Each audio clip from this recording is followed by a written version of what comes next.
Hello, everyone, and welcome to this shortish video podcast all about the topic of reflective writing. My name's Jamie McIntyre, and I'm the library manager at Scottish Borders Campus. And over the next 20 to 30 minutes, I just want to take you through some ideas of what is reflection, looking at reflective writing at university, giving you some really helpful, useful phrases and vocabulary that you could use in your own reflective piece. And then I'll finish up by giving you some general hints and tips about academic writing that will hopefully help you in this assignment, but also in all your other assignments. So without further ado, what is reflection? Reflection is something that we do as human beings naturally. We don't just rely on our senses to learn things. We can actually take new ideas, have new experiences, and sit down and think about them in a more considered and thoughtful way. And then we process them and we learn new things from them. And we take that learning into our future selves. I was trying to think of some good examples of when we are reflective, and there was two examples that I came up with. One is a personal suggestion. About 3 months ago, one of my aunties passed away, and it was very sad. We weren't that close, but it was still quite sad. And over the past 3 months, I've been in a really deep reflective state. I've been thinking about the past, and all the good times that we've had, and all the bad times that we had. I'm thinking about the present, and the pain that's felt by myself and by the rest of my family at losing our auntie. And then I think about the future, and there's something about the way my auntie passed away and the timing of it, and the timing of it for me in my life. And I'm thinking about what the rest of my life will hold. And that is, in a nutshell, a type of reflection that's been going on. I've looked at the past, I've gone through a process, and now I'm looking at myself in the future. Another good example of when we're reflective is at the end of a relationship. Whether it was a good relationship or a bad relationship, we think back over the relationship. We think about all the events that took place, all the good times, all the bad times. And we think about where we are now. Are we still feeling hurt by the end of the relationship, or are we quite relieved to be out of the relationship? And then we think about our future relationships. What do we want our future partners to look like? How do we want our future relationships to be? What do I need to change in myself to make future relationships work a bit better? And again, that's the reflective practice, looking at the past self and thinking about our new selves. So, if reflection is a natural thing, why is reflective writing so tricky for us all? Well, that's probably because all this reflection that we do in our own lives takes place inside our own heads. We very rarely sit down and formally tell other people about the reflective process that we're going through. Sometimes we don't even realise that we're going through a reflective process, in fact. And it's even rarer for us to sit down and formally write down the reflective practice that we've been going through. And so, as this is probably the first time you've been asked to do reflective practice, it's perfectly understandable that you would struggle to find the right words and the right phrases to convey exactly what's been going on inside your head. So hopefully over the next few minutes of this session, you'll pick up some really good ideas about what's expected of you for this particular reflective piece of writing. So what is reflective writing? Well, it's looking back at something. It's analysing an event or an idea that's happened. And it's thinking about what that something means for your progress to where you are now in your present self and for the future. If you think of yourself split into three, there was the part of you that was at the start of this process, there's the you in the present, here and now, and there's the future you as well. Reflective writing is going to be personal to you. It's a response to experiences or new information or events, And it's about a processing phase of your life where thinking and learning have taken place. And reflective writing at university, it should be more in depth, a little bit more personal, and remember, it's not just a description of events that have happened, it's an exploration and an explanation of those events. So here's some good things to mention. Your reflective writing should be revealing. It should be revealing something about yourself. At the start of the process, you might have had certain anxieties, or maybe halfway through you picked up certain anxieties about whether or not you would get the project finished on time, whether or not you had enough materials, or you had the correct skills for the job. Maybe pointing out some weaknesses as well. So I started off the project thinking that I had lots of CAD skills, but then I realised that I was lacking in some skills. Problems that you come across along the way. For instance, I didn't have enough time with my sewing technician, or I didn't get enough studio space. Little bits of progress that you made along the way too. What were they? When did they happen? And how did they happen? And of course, little successes as well, because we all have little successes and it's important to reflect on them. And how did they make you feel? Happy? A little bit more confident? Did they spur you on and give you even more motivation to finish the project on time? Reflective writing should be about the changing you, so it's about reflecting back to your past self, reflecting on the present, and reflecting forwards, thinking about what do you need to do to be a better person in the future. Reflective writing is definitely not just a description of events. You're not there to argue a point, and it's not a report or an essay in the traditional way. And it's certainly not just a summary of what you did, so we shouldn't see things like, on the 10th of November I did this, and the 13th of November I did that. Basic questions for reflective writing: what did I learn? What went well? What could I have done better? And what are the long-term implications for me? Do I need to learn any new skills? Or have I gained certain confidences that I didn't have before? And here's another way of thinking about reflective writing. This is Gibbs's reflective learning cycle. And you can see from the diagram that you start off with a description. What happened? What was the project brief? What did I need to do to start? And then you move on to the second bubble where you talk about your feelings. What were you thinking and feeling at the time? And then an evaluation of what was good and bad about the whole experience. Then an analysis. What sense can you make of it in the present? What have you learned? What's happened? How do you feel about it? And then conclusion. What else could you have done? How could you have improved the project? If you were to do it again in a year's time, how would you improve the project to make it faster, easier, less time consuming, less expensive? And then at the end you finish off with a little action plan, and that little action plan explains what you will need to do to improve either the project that you were working on or improve yourself. And actually, this might serve as a pretty good structure for writing a reflective piece. Start off with a description, that's your introductory paragraph. Paragraph 2 would be feelings. What were you thinking and feeling all the way throughout? Did you have anxieties, problems, happiness, sadness, frustration?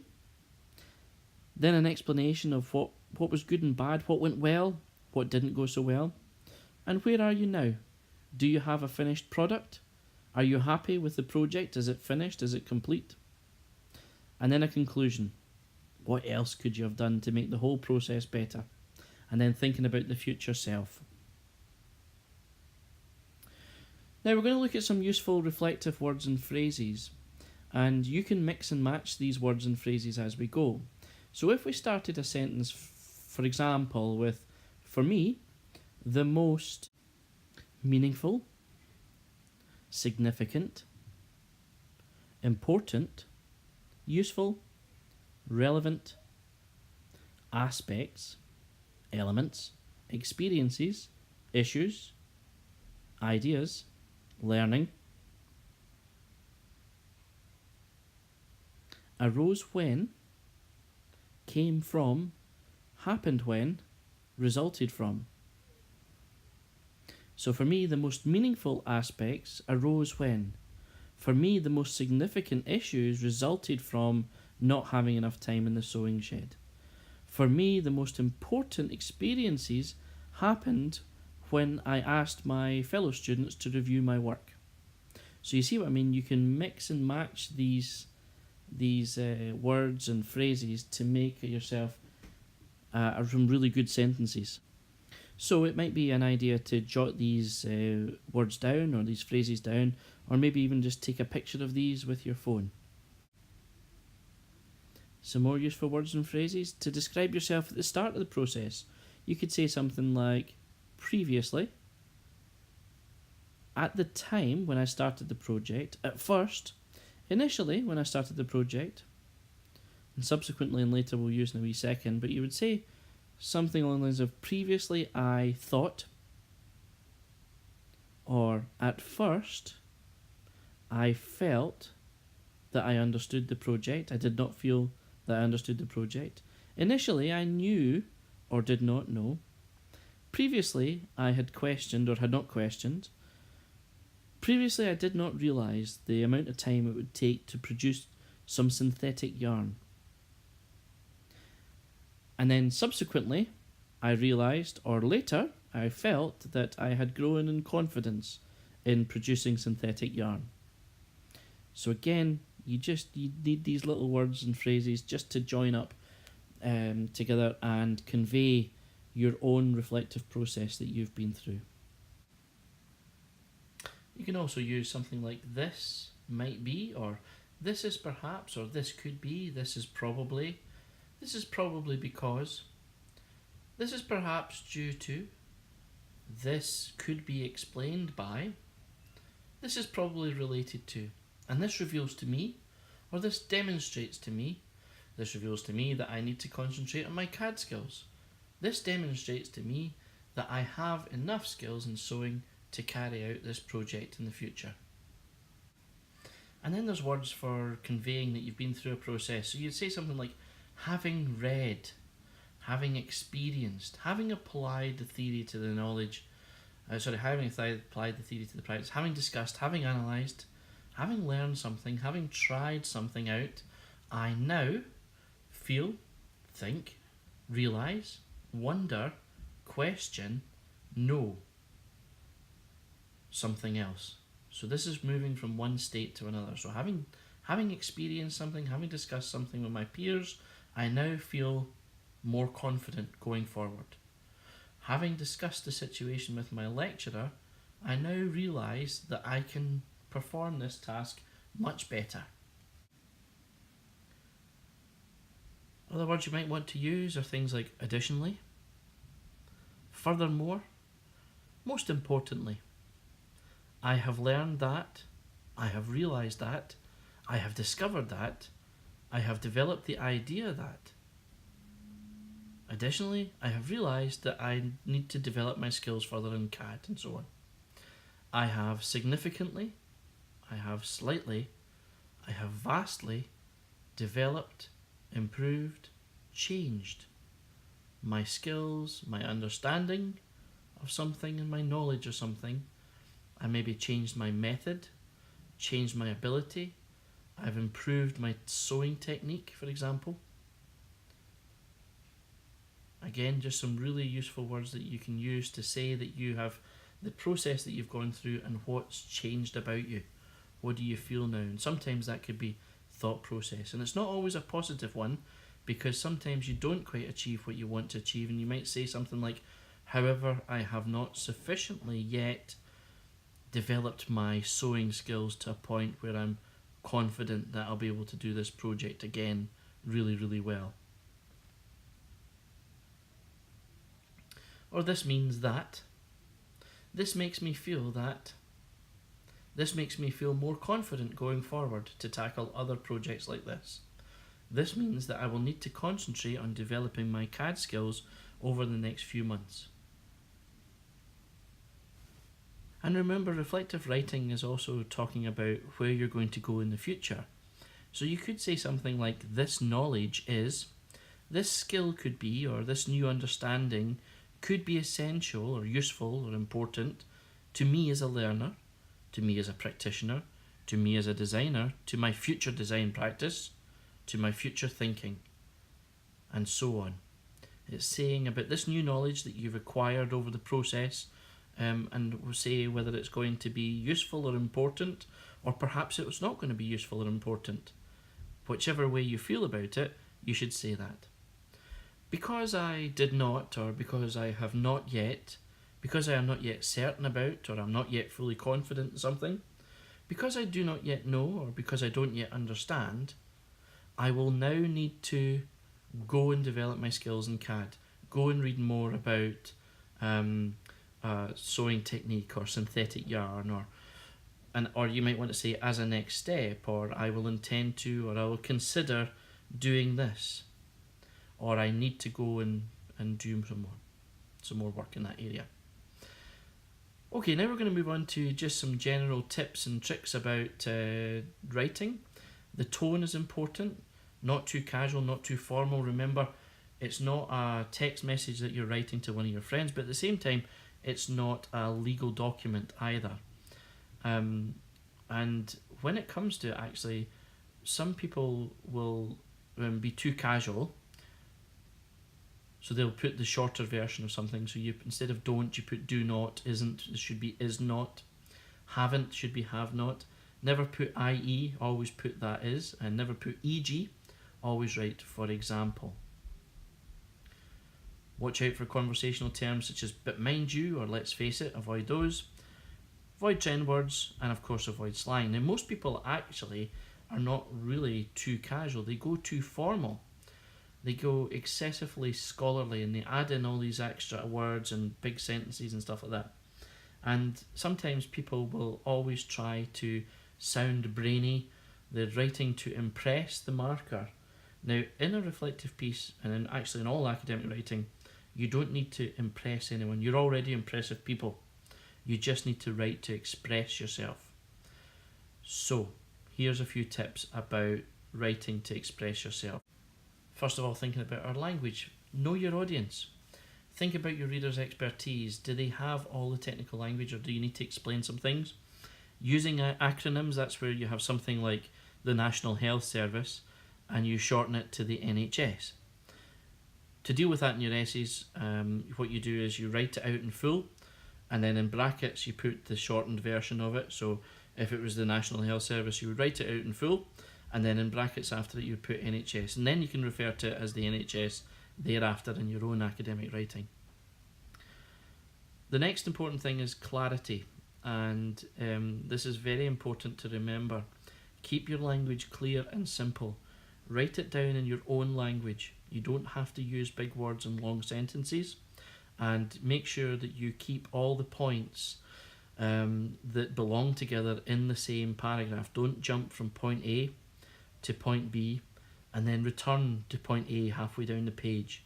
Keep all the bits to do with point A in the same paragraph. And the next thing to remember is to keep your sentences short and concise.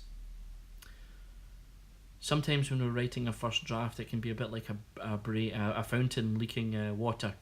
Your brain leaks out onto the page and you end up with big long sentences. Now, my rule of thumb is that if I read it out loud to myself, anytime that I need to draw in breath, I need to have some punctuation in there. Also, if you find that your sentences are over 3 lines long, then it's too long. You need to give your reader some kind of break, and you do that with a full stop on starting a new sentence, or you add in a comma.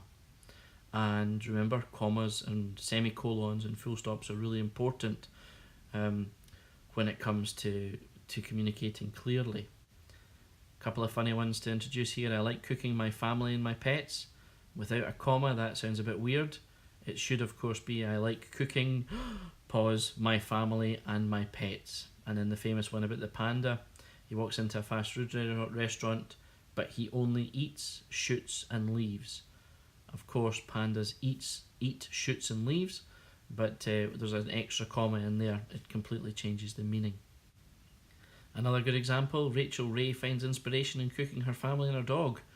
And of course that famous sign, attention, this toilet is only for disabled, elderly, pregnant children. And how many disabled, elderly, pregnant children do you know?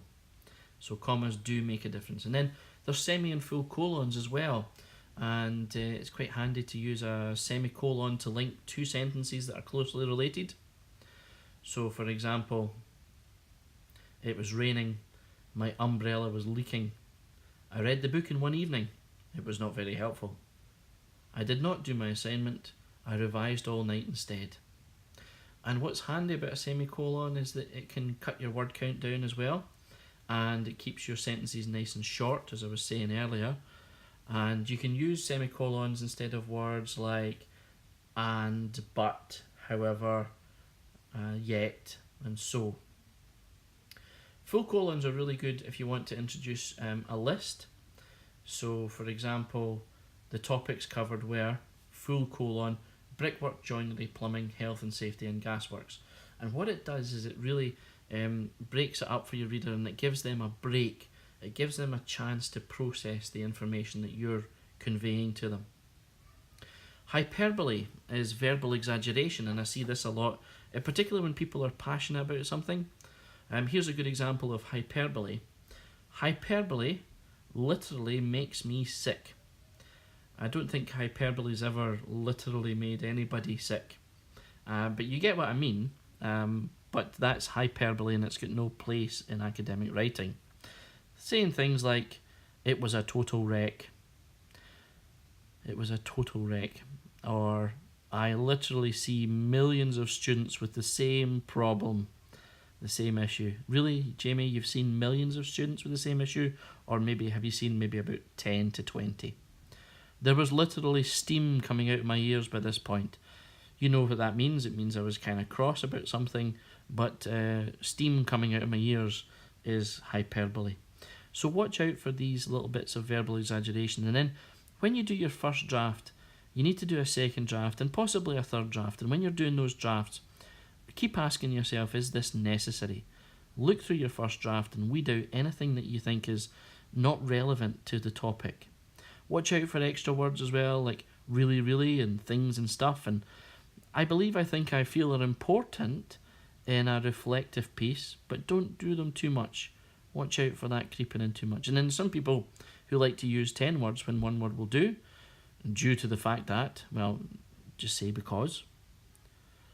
Some people like to say on account of, to try and sound a bit more brainy or academic, but it's just because. When I teach with regard to, no, when I teach about something.